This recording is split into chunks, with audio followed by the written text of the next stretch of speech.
Hello, my fellow book nerds. Emmy Walker back again. I am sorry for I've been gone for what, I think 5 months now. I'd like to blame it all on the fact that I had my baby finally. She was born in January, very healthy, great. But that was not all that took me away. I got really lazy toward the end of my pregnancy and I just stopped filming videos. I should have had some in the bank, but I didn't, and I was bad, and you know, bad me. But we are back again, and I'm so excited to start doing videos again.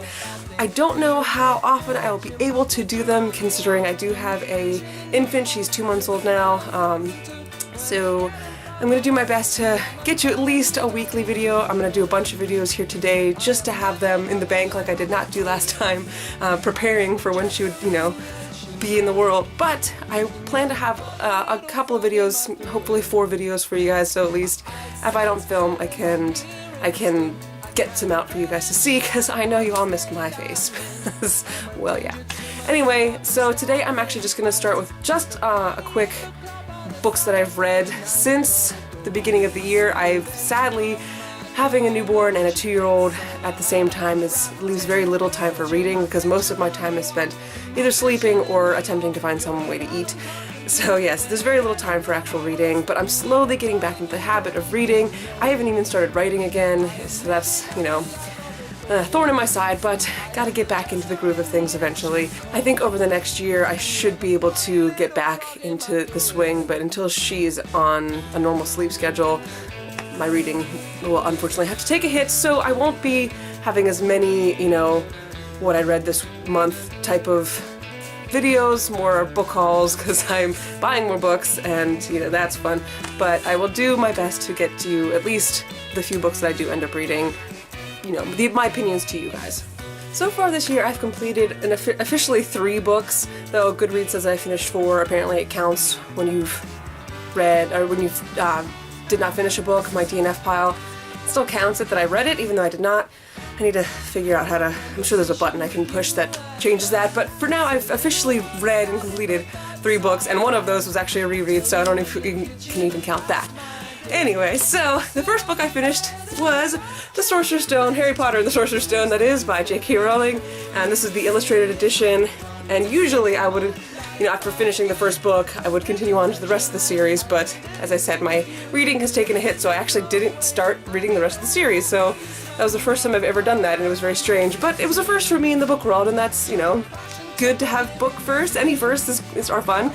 As usual, it was wonderful, and the illustrations just added to the wonderfulness of Harry Potter and the wizarding world. The next book on my list was the book that I did not finish, and that was Trial by Fire by Josephine Angelini. And this one, if I remember correctly, is about a girl who, she's sickly in one world, but there's like an alternate world where she is, actually her sickness actually helps her, makes her more powerful. I didn't get very far into this. I think I gave it maybe like 80 some pages, but I couldn't get into the writing. I really didn't like the style. It was too, I can't remember honestly. I just remember it being really cheesy at times. The dialogue's really forced, and I just couldn't get into the writing style. And when I can't enjoy an author's writing, I can't enjoy the book. And I didn't feel anything for the main character. And if you haven't done that in the first 80 pages, then you probably should do something different, at least for me.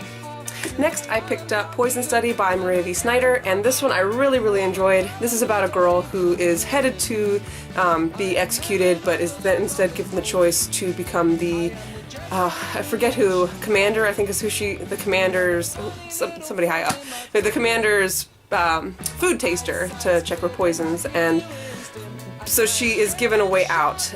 Instead of dying immediately, she could, you know, prolong her life until somebody tries to poison the commander. I was right. But yeah, so this is a fun story, and we get to see there's a lot that's going on in the story. I believe I gave this one a 3 out of 5 stars. I feel like it was a little bit overloaded, especially for the first novel. I mean, the first novel in general is going to be a bit overloaded with information if you're planning on doing a series, but this one I felt was just, there was so much going on. But as we kind of got to the end and we didn't feel so overwhelmed with everything that was going on, it eased up a bit, and I am excited for the next one. I did in fact purchase the next book, so I'm looking forward to the rest of the series. And finally, of the books I finished since the beginning of the year is The Red Pyramid by Rick Riordan. I can't remember how we say his last name, Riordan. this is a middle grade book where, involving the Egyptian gods, two kids, brother and sister, they were basically separated at a certain age. When the mother passes away, the son goes with the dad, and then the daughter stays with their grandparents. And they kind of come together in one of their yearly visits. I think they have 2 visits a year, something like that. The dad with the daughter, that is. And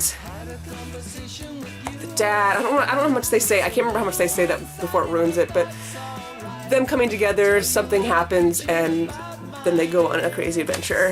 But it involves the Egyptian gods. If you read any of the Rick Riordan books, he likes to involve a lot of mythology, and this was fun. I don't know, I never really knew a whole lot about Egyptian gods, and I'm sure he's done his research, so I believe that a lot of what he said is factual. I mean, with the fictional twist thrown in, it was fun. It was a great middle grade book. My Goodreads on my phone is not working at the moment because it's annoying, but I think I gave this also a 3 out of 5 stars. 3 or 4, I can't remember, but I really enjoyed it, and I do plan on continuing with the series, and I highly recommend it if you enjoy mythology and fantasy and things of that ilk. Next up is the book that I am currently reading, and that is The Warrior Heir by Cinda Williams-Chima. And this is about a boy who has been taking medication to help his heart, but it turns out that when he stops taking that medication by accident one day, it turns out he feels stronger, he feels faster, more confident, and we learn that he is part of the Were kind, which is basically a magical being.